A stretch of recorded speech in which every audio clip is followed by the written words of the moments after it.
I'll get to eat food and take pictures of people eating food. Well, take pictures of people who at one point or another will be eating food. You're supposed to push the buttons with pictures of people eating food on them. Don't need to, Skeet.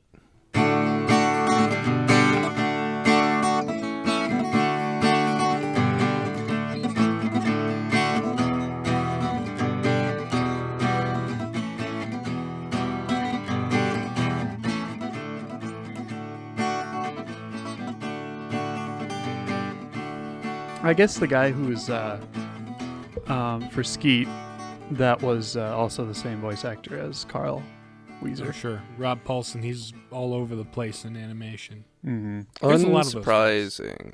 Yeah. Yeah, the TV animation like voice acting pool is surprisingly shallow. Yeah. Well, maybe but not then surprisingly. that shallow group of voice actors is pretty talented. They Very proliferate talented. all over the place. Yeah. And then there's Patrick Warburton. Who's just Patrick Warburton. You but get him to do the shoved Patrick into- Warburton voice. When Right. people wanted Precisely. Patrick Why you hire Warburton him. to play Patrick Warburton voice character. I use the Warburton to portray the Warburton. Yeah. See, he has Same like thing with well, Eddie Murphy. maybe not as much like a range, but Right, exactly. yeah. But his voice is just so Like Waves So very- hands audibly. Different. waves hands audibly. different. But yeah, there's voice acting is something that I would be willing. I haven't really honestly tried a ton. I used to do like little stop motion videos in high school and sort of voice acted those, but then like there's only so many different voices you can do yourself before it becomes obvious it's just you. Right. Some people are good at masking that. I've been looking for an excuse to get more into voice acting because I feel like I could probably get pretty into it. If you want to do some kind of like project related to that, just kind of some improv project or some just assign characters and read through a comic or a script or something, that'd be fun. Definitely. Also, Isaac would be super into that too. So yeah, I think we could use like a script writer that I can throw ideas at and ask them to develop it, Or actually just write down. figure myself. out how to do it. Yeah. If I had the time and motivation and inspiration, I'd do stuff like that. Yep. Well, I've got plenty of motivation and inspiration, but It's just time's the time. kicker. Time? There's not enough time. Time. Not enough time. There's always time for a song. That is the plot of Majora's Mask. That is a Majora's Mask. That's what I'm playing right now. Yeah, he just started that. Yep, I got through the first dungeon so far, and then I've occasionally needed hints in places where the game isn't completely obvious about what you're supposed to do next. Yeah, it's N64 game. It can be obtuse. Yeah, like for example, I totally would have thought that a giant block of ice blocking my path, you should shoot the block of ice above it in order for it all to shatter. Because my video game convention's brain is like, okay, get fire to melt ice. But there's no way of getting fire, so now I'm stuck. It's like, well, obviously you shoot the stalactite of ice above it.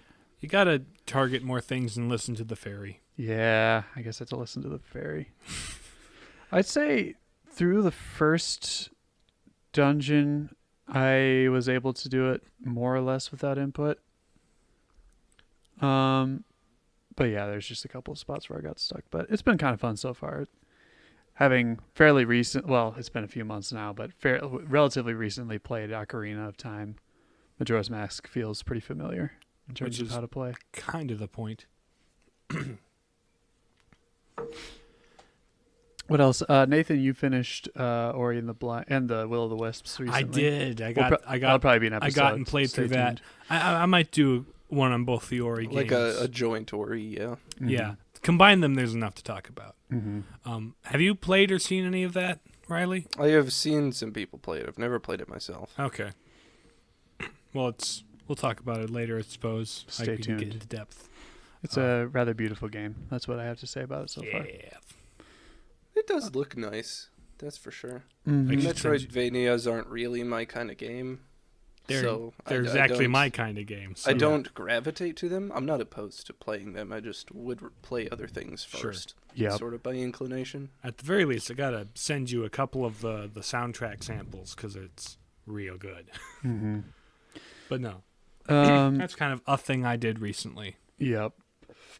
And then probably the next thing I'll play after Ocarina, or not Ocarina, Majora's Mask, which is Ocarina Part 2. But, well, 1.5. The But, squeakquel. yeah, the squeakquel. I'll probably start the Arkham games Those are good too. because I have access to those on Steam. So that's probably the next thing. After that, I don't know. And you don't have to have a 5-year plan of what video games you're gonna play.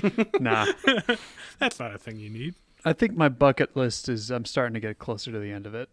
So, not to say I that- can always supply new stuff. Oh, I'm for you. sure. I'm sure. I've got some too. Don't worry.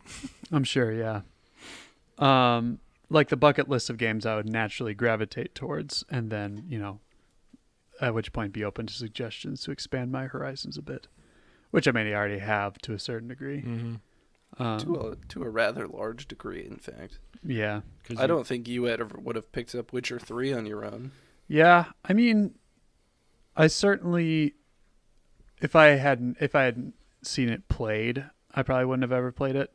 But having watched you play it a bit, and then you kind of gave me the Xbox controller to start my own save that I never finished on that because it was Duncan's Xbox. But having that initial experience with playing it, yeah, that definitely sold me on it. So, and actually, to your point, like a fair few of the games I've played have been on recommendation, like the Zelda games. Yes. Although, well, Zelda I already had sort of an interest in, but Nathan was my supplier. Hey kid, I got the goods. You Yeah, want to got play a the Zelda Zeldas. game? You want a first edition GameCube Zelda? My I GameCube, got you one of those. my gateway drug into Zeldas was Breath of the Wild, obviously, and then Right. it was all downhill from there. Really? It was all downhill in terms of the acceleration of consumption of Zelda games. Not in terms of in quality. terms of quality. thereof. No, but I mean, like, also you start out Breath of the Wild on top of a big hill. You do. Yeah. Anyway, what's new with y'all's? Well, things are coming to a head here in the academic calendar at the old St. Meinrad. A little less than a month left of the academic year for you two, I suppose, huh? 2 weeks. Yeah, that's a thing. I have just about 2 weeks left, so Hmm. things are happening at a pace. Indeed. There's certainly a speed at which things are happening. Yes. How the times do progress. Tempus fugit, indeed. Yes. Time flies like an arrow. Fruit flies like banana.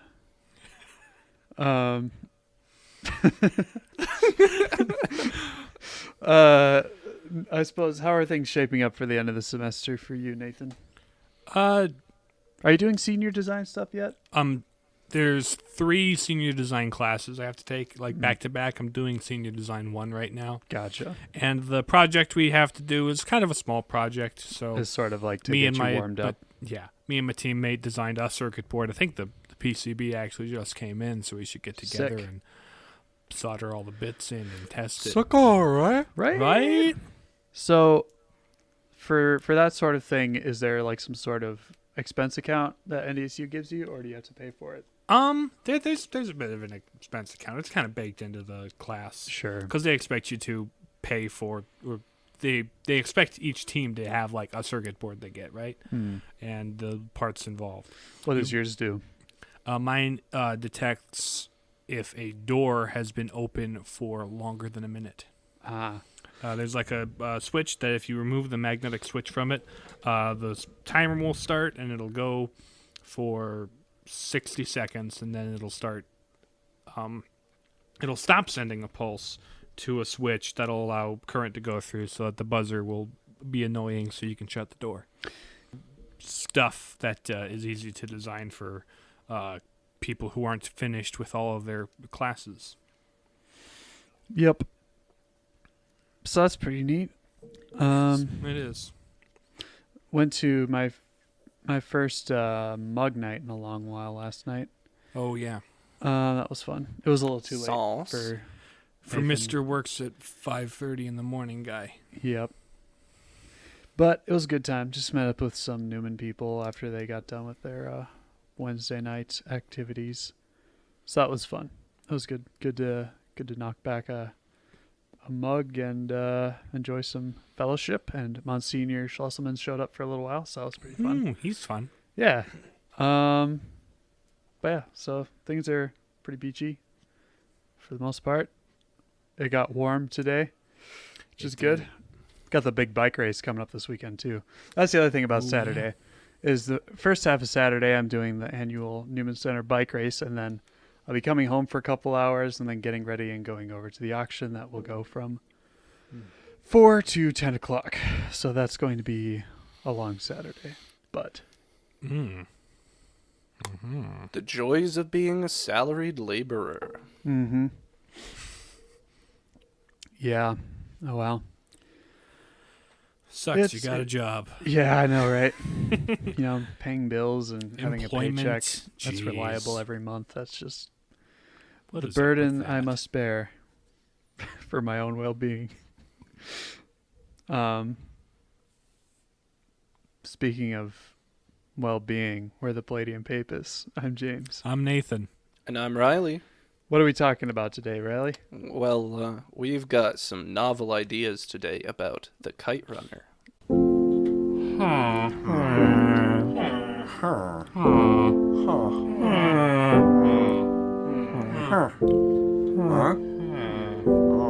Oh, a novel idea. Now, Novel Ideas is the part of the show where we have ideas about novels that are novel in themselves. So, tell us about the Kite Runner, Riley. The Kite Runner is a book written by Khaled Hosseini. I probably butchered the pronunciation of your name, sir, so sorry about that.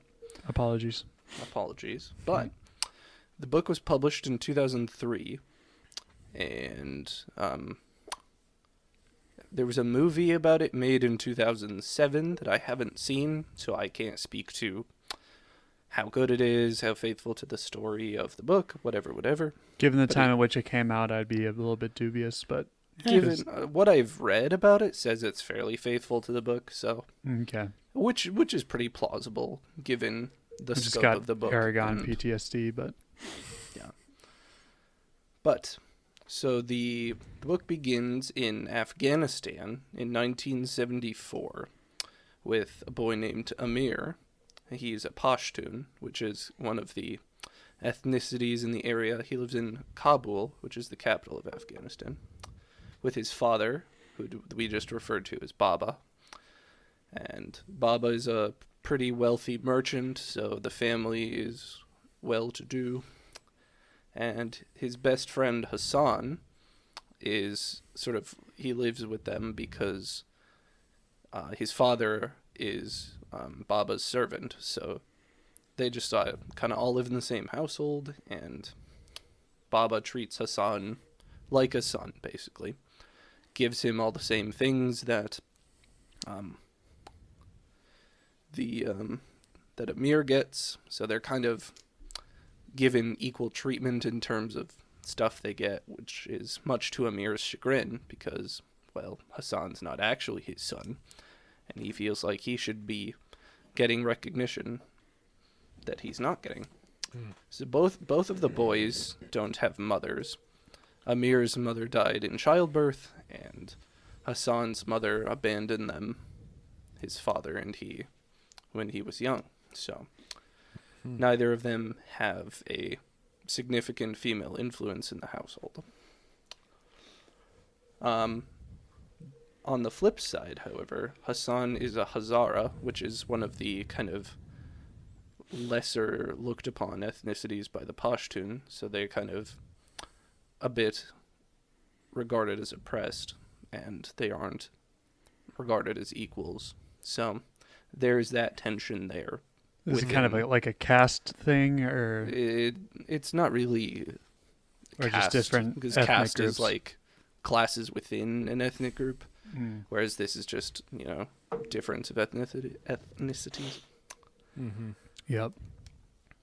So while Baba treats Hassan with, kind of showers him with gifts and all that, and always has good things to say about him, he's very critical of Amir and never praises him, never shows him affection, and so Amir is kind of resentful of Hassan because of that, because he feels like he's never being recognized for anything that he does. He's never getting the affection that he feels he needs.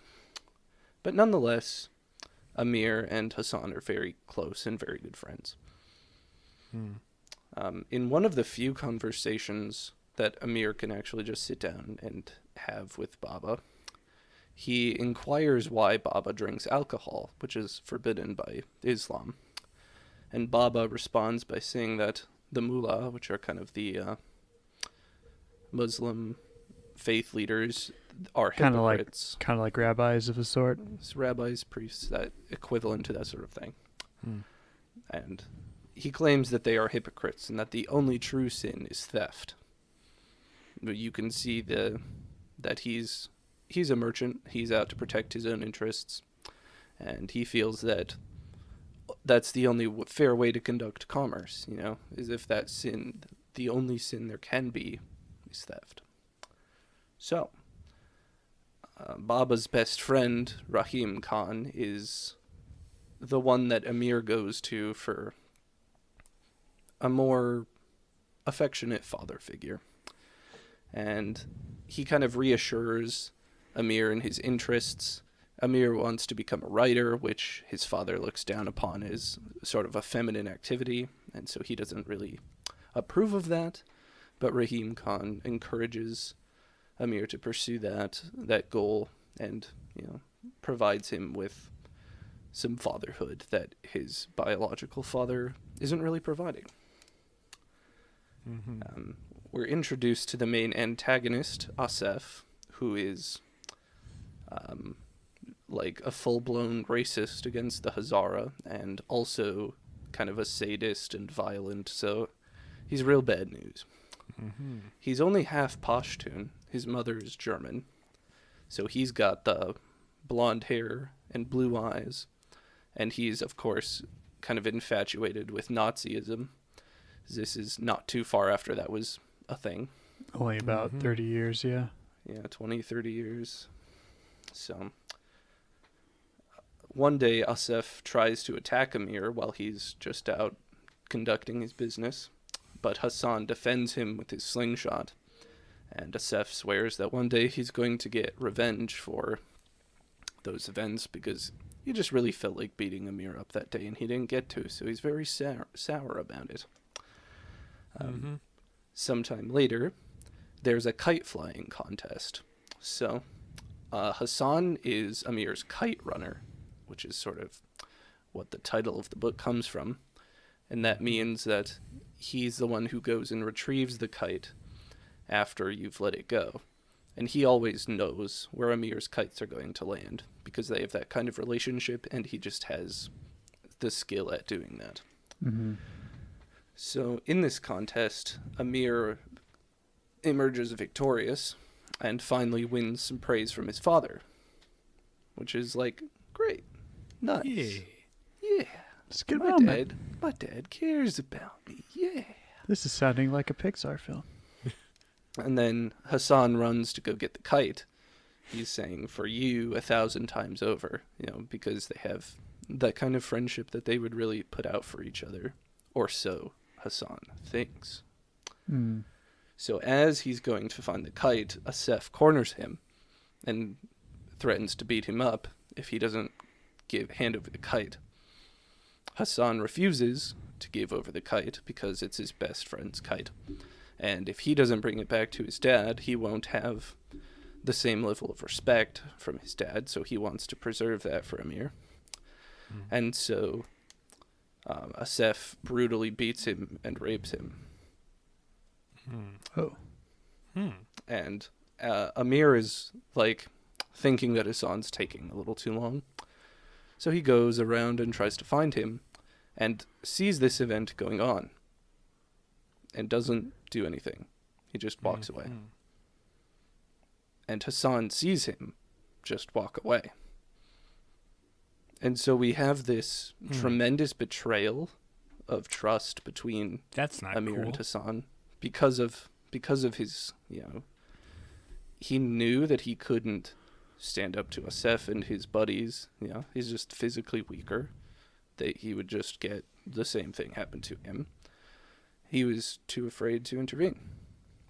And so he allows Hassan to suffer in his place, more or less. And so this, Hassan doesn't really intend to talk about it. He's just going to let it slide because, he has that kind of sacrificial friendship for Amir.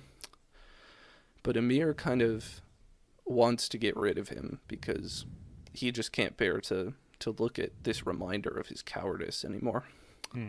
So he plots a scheme to steal some money from Baba, hide it under Hassan's bed, tell him about it, and then hopefully that'll get Hassan kicked out because of course the one true sin the one for his thing father you can't is do theft. is steal. So he executes this scheme. Everything's going as planned, and Baba comes in and calls Hassan to him, and he says, I forgive you. And of course Amir isn't expecting this at all. He would have expected his father to just accuse him in a rage and kick him out of his house, but he doesn't.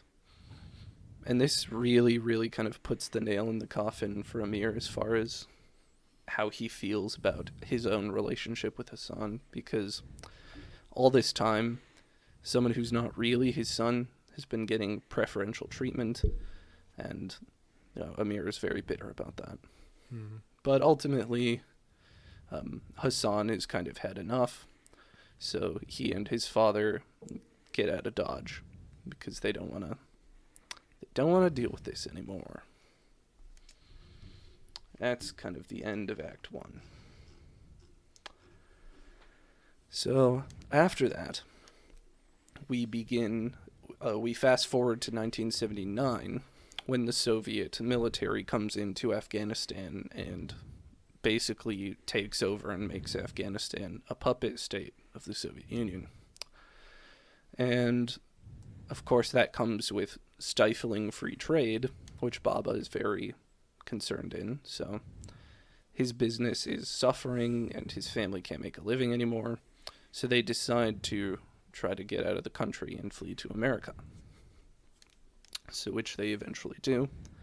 They end up in Fremont, California, and work in this kind of rundown, they live in this rundown apartment, and Baba works at a gas station, so he's fallen from this wealthy merchant into basically the peasant class of America, just a nobody, another average worker.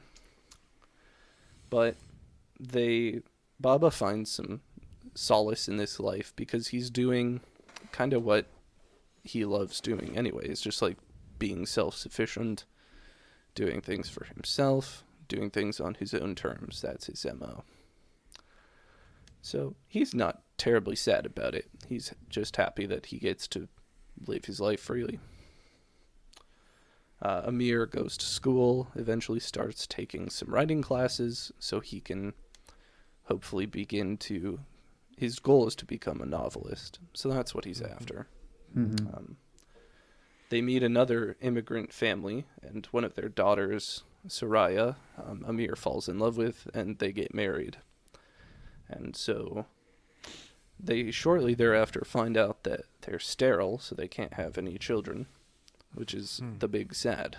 Because they wanted to settle down, start a family, and all that good stuff.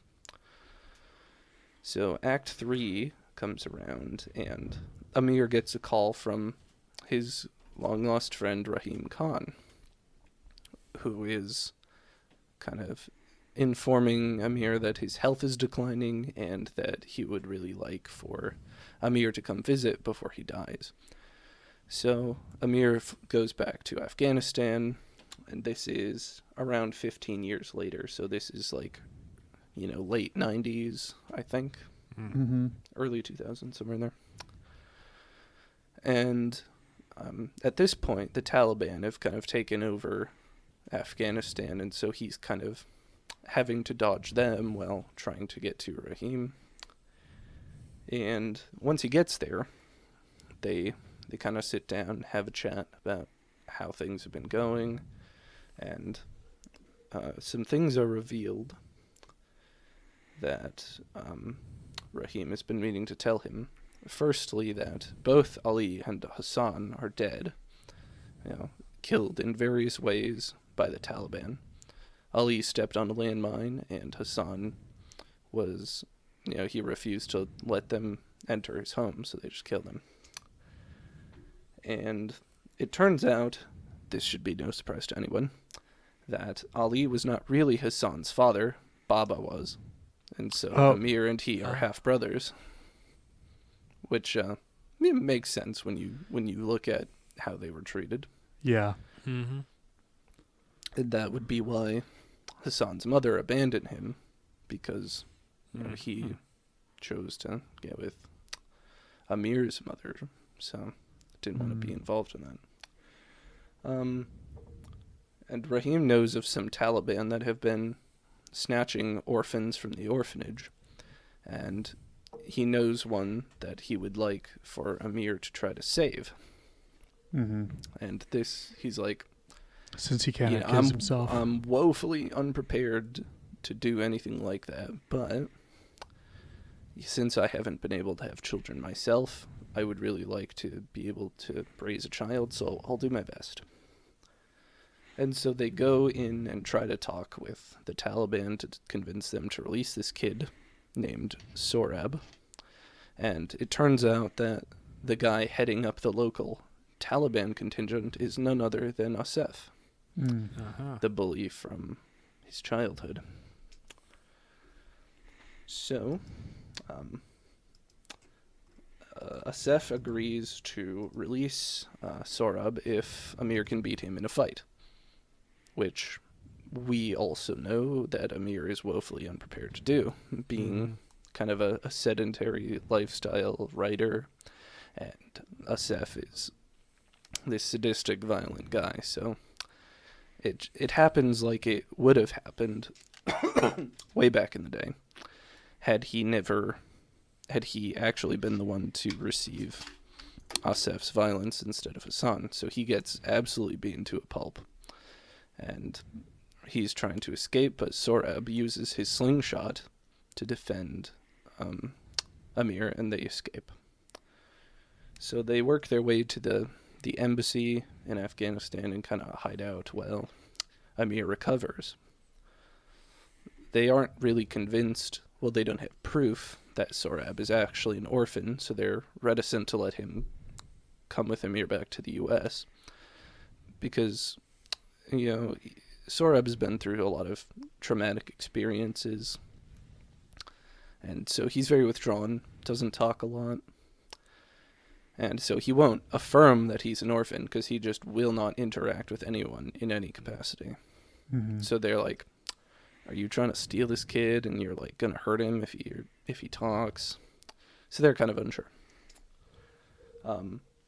So Amir tells him, like, I guess you might have to go back to the orphanage because they won't let you come with me. And Sorab hates it there, so he attempts suicide, which he's unsuccessful at. And that convinces them that he really doesn't want to go back to the orphanage, so he probably wants to go to the U.S. with Amir. So they let him go. And they bring him back to the States, and he's still very withdrawn and distant. But Amir shows him some of his kite tricks, and that gets him to come out of his shell the ever slightest bit. And he begins to interact with them and learn some of the tricks himself. And when they let him fly the kite, he'll be the flyer and Amir is the runner. And the whole book ends with him saying, "For you 1,000 times over," mirroring what Hassan said before he went to retrieve the kite at the contest. Mm-hmm. Hmm. So there you have it. There indeed. So it's a Tell me your thoughts while I consume beverage. well, it covers some pretty heavy topics, but yeah, from the war, the racism, the violence, all that stuff. Mhm. It's like, oh, this is that's an unpleasant topic. but it's sort of, at least for those of us in the U.S. who only really know about Afghanistan from the news over the last 20 years, sort of adds a humanizing element. It's like, there are still normal people over there. Absolutely. I mean, the first place that gets affected by a war is the place where the war starts. Mhm. You know. But it's interesting too how things kind of come full circle that way. It's almost like a Charles Dickens book where all the connections come together at the end, and you realize all the connections. But I guess having not read the book, I don't know if that's the way it's written, but There's definitely some elements of that. There's a lot of parallels in the events in Act 1 and Act 3. Oh, Mhm. sure. So, when Amir gets, really beat up by Seth trying to secure his freedom, he's sort of redeeming his earlier cowardice Mm-hmm. when he was young Mm-hmm. by taking the beating himself instead of just watching and ultimately running away. And then, Sorab defends him with a slingshot, which is also what Hassan did. So it's drawing that parallel too, where, because of his courage this time around, he's enabled someone who's so disconnected from reality to take an action and, try to save the one who's trying to secure his freedom. Mm-hmm.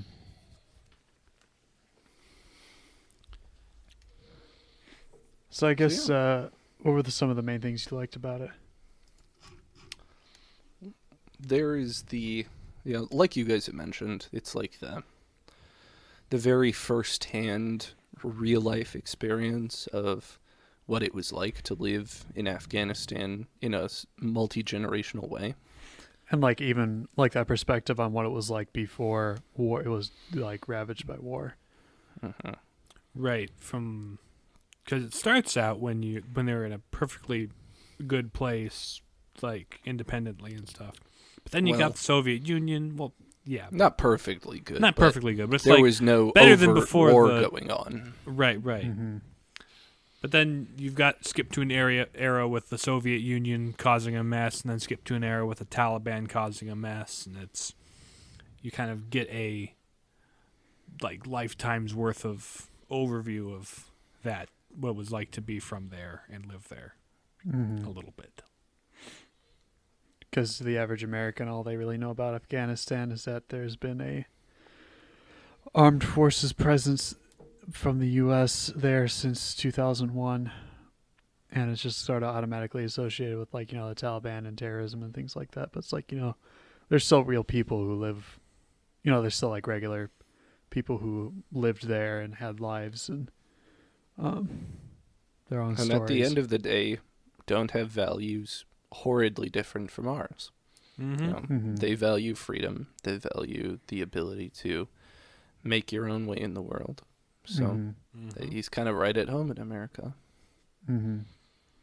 There's that's the thing I get from listening to stories of veterans from the early war on terror, in Iraq and Afghanistan, is when they interact with the regular civilians, most of them were just kind of normal families who had their business and their house, and it wasn't all that different from American families really, and they despised the terrorists as much as everyone else did, except for them it was much more immediate. Mm-hmm. So, but yes, they that's the main comment I guess I have about. I think one thing that's interesting is how Amir, the main character, right? Yeah. How he kind of harbored a lot of resentment and a lot of kind of prejudice against his what eventually we learn half brother. Mm-hmm. But in spite of that, they were good friends for a long time, and he did still love him. It's just he kind of had a lot of kind of deep down unresolved. It's more like Hassan stuff. was like his proxy for his issues with his father, like in terms Yeah. of, Yeah. you know, taking that out on him. But in spite of all that constant reminder of just how insufficient he feels, they still had a brotherhood. He Mm-hmm. could still bring himself to, you know, fly kites with him. Mm-hmm. And do so in a very like tight-knit, synergistic way. Mm-hmm. And then at the end, his ability to kind of start over with this new kid, Mm-hmm. right? To kind of help make up for his past wrongdoings and His, failures as yeah. a brother, as a His his omission from doing what he should have back in the day. from what he had done and what he had failed to do. Mm-hmm. As it were. Precisely. So, is the author himself from Afghanistan, or Yes, like he is. okay? Because it seems like, you know, something like You wouldn't be able to write about it in this way if you didn't have that first-hand experience. right, yeah. Right. And it's often that's probably like the best way to really like get that perspective, for sure.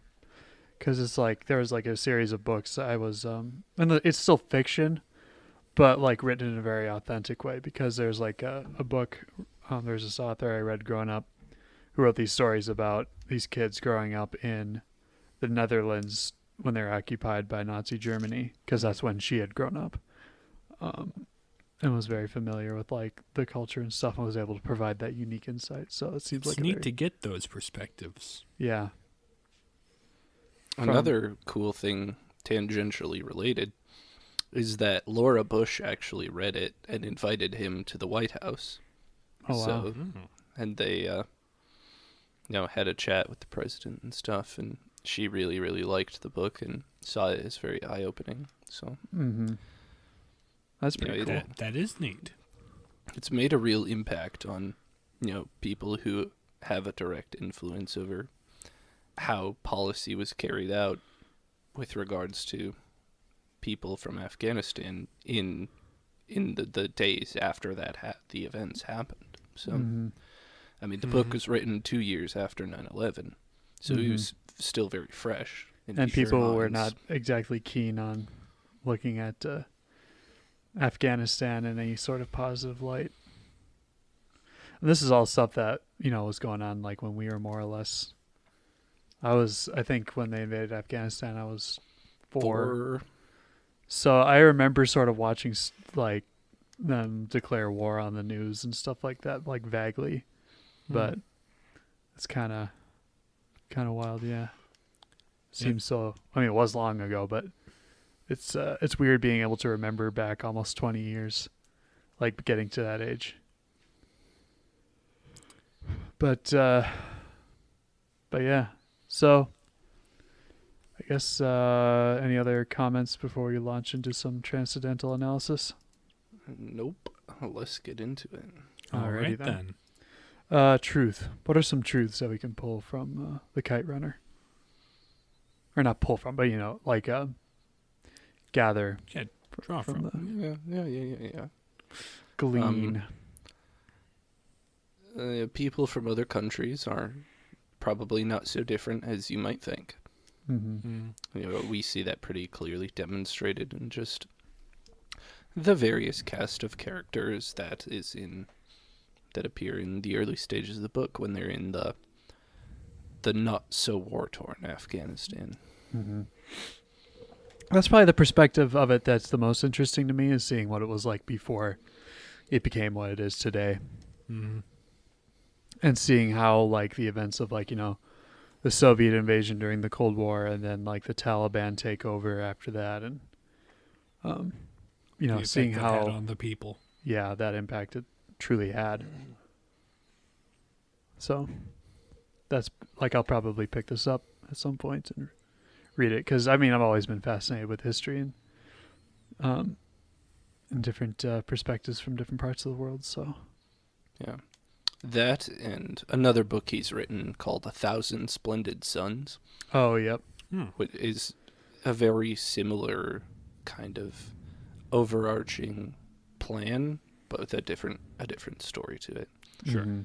This 1,000 Splendid Suns takes place pretty much wholly within Afghanistan, but dives much more deeply into the Soviet occupation and the consequences from the various factions thereafter. Mhm. So Because to my understanding, like, the Soviet Union invaded, and then there were these different resistance groups, and then when the Soviets left, then all these different groups started fighting with each other for control of the country, and then eventually the Taliban came out on top, more or less. yeah. So if you're interested in the history angle, I would say 1,000 Splendid Suns has more of that, but the Kite Runner still has a lot of it, and is Sure. a different kind of story. So, any other truths that? I don't know. Don't take out your daddy issues on your friends.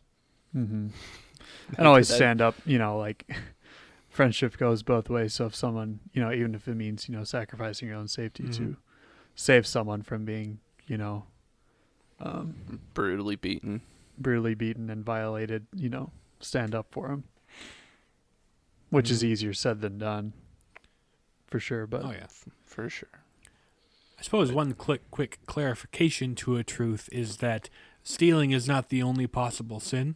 It is not the greatest Yes. either. yeah, Just putting that out there. There's, in fact, 10 different things you can look at and say, yeah, don't do that. Well, one of those things are do that. Well, yes. But Don't not do that. don't not do that. And then it's sort of, because like, that sort of selfless it- love that Hassan had for Amir, wasn't reciprocated, rather tragically. And I think it seems to me that Amir sort of realizes by the end that Hassan was ultimately braver than he was, because he, actually stood up in the face of evil and ended up paying for it with his life. Mm-hmm. And then he But then he adopts reciprocates that. He takes that mantle for himself going forward. So And like making things right and raising this kid as his own that he rescued from the Taliban. Goodness. What are some what is good in the Kite Runner? obviously Amir's redemption arc.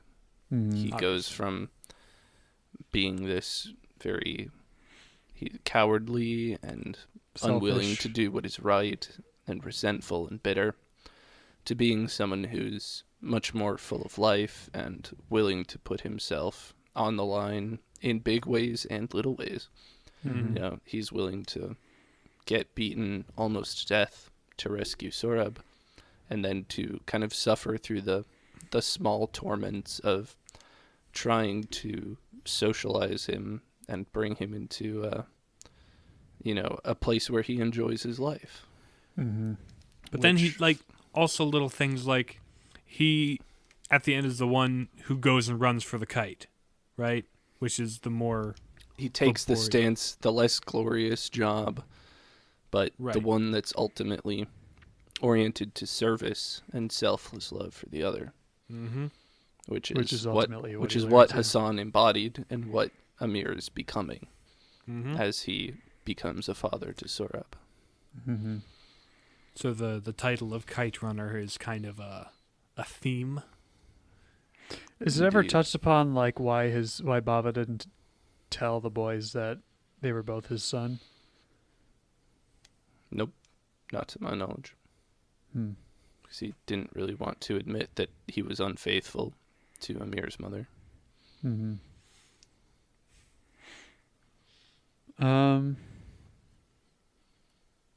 Yeah. Mhm. Beauty. Where can beauty be found in the Kite Runner? Hosseini's writing is one of the best that I've ever read. And that I've read a lot. Particularly his imagery. It feels like you're there. And it has this... It's very immersive. It's incredibly immersive and incredibly detailed. And it just it puts you in the moment like nothing else I've ever read. Kind of really draws in your imagination. And it really you can feel the memory that he has of, where he grew up and where his parents grew up. Because he's not all that old. So he does kind of get some of this from his So it's his parents. personal memory, but then also sort of that familial history that's Right. really alive in his writing. Which is very much a theme in his writing, too, is kind of that familial, multi-generational history. Oh, sure. So his writing style is just brilliant. It's incredible. You got to read it to understand just how amazing it is. Mm-hmm. Unity. The two uniting themes are the Kite Runner and For You 1,000 Times Over. Mm-hmm. That's Hassan's kind of his life motto, essentially. He'll do anything and he'll do it repeatedly. And it sort of, I suppose, reveals or not reveals, but it sort of explores the concept of how, true love both receives and reciprocates, right? Right. And so Mm-hmm. Amir has sort of received this selfless love from Hassan and sacrifice. But only toward the end of the book does he start to reciprocate and truly understand. Mm-hmm. Take what he is, the love he's been given and pass it on to another selflessly. And that's sort of the key to his redemption as a character, as a person. And kite running, fits into that same theme. Mm-hmm. Right. He becomes the servant in the end out of a selfless love for his adopted son. Mm-hmm. Very cool. Very cool. Any other words for the people this week? Shout out to any of our potential new listeners. Oh, Adam Carr, if you're here. Hey, Adam. Hello. Hi. Pleased to have you. Any of my seminarian brother Rory's young adult group, if you're listening. Hello. He said he was going to tell you about it. Hello. Hello. Hello, indeed. We love to have you guys. So Yeah. If you're here. All Come on. two of you. If you're not, if you're listening, If and you're I know not, you are. just whatever. To borrow we can't steal that bit. No, I already said, do you have anything for the people? I can't be completely derivative. But on that note, thanks for listening to the Palladium Papists. You can listen to us on Spotify, Stitcher, Google Podcasts, and Apple Podcasts. Follow us on Twitter and Facebook at Papists. If you have any questions, comments, concerns, or complaints, or suggestions for future episodes, email us at palladiumpapists@gmail.com. And we will talk to you guys again next week. Adios. Bye. See ya.